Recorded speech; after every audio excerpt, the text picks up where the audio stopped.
కేసీఆర్ పాలనలో బోరుబండ్లు మాయమైతే రేవంత్ పాలనలో మళ్లీ వచ్చాయని బీఆర్ఎస్ నేత హరీష్ రావు విమర్శించారు. కాంగ్రెస్ ప్రభుత్వ వైఖరితో మెదక్ రైతులకు అగమ్య గోచర పరిస్థితి ఏర్పడిందని అన్నారు. సింగూరు నీటి విడుదల మీద తక్షణమే ప్రకటన చేయాలని, లేకపోతే క్రాప్ హాలిడే ప్రకటించి పరిహారం చెల్లించాలని అన్నారు. పంట కొనుగోలులో ప్రభుత్వం విఫలమైందని మండిపడ్డారు. రుణమాఫీని పూర్తి చేసి బోనస్ బకాయిలు చెల్లించాలని డిమాండ్ చేశారు.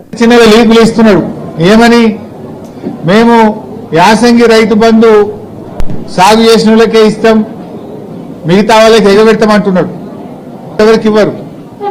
ఈ రాష్ట్రంలో 50-60 లక్షల ఎకరాల్లో పత్తి సాగు చేసే రైతులు ఉంటారు. వాళ్ళు ఒక పంటనే చేస్తారు, పత్తి 6-7 నెలల పంట. మరి ఆ పత్తి రైతులకు ఇస్తారా ఇయ్యరా? చెరుకు రైతులు, పసుపు రైతులు, అనేక మంది రైతులు ఉన్నారు. మరి ఆ రైతులకు ఈరోజు మీరు యాసంగికి సబ్సిడీ ఇస్తారా ఇవ్వరా? కందులు 10 నెలల పంట, చెరుకు 11 నెలల పంట, పత్తి 7 నెలల పంట, పండ్ల తోటలు ఉన్నాయి, ఆయిల్ పామ్ ఉన్నది.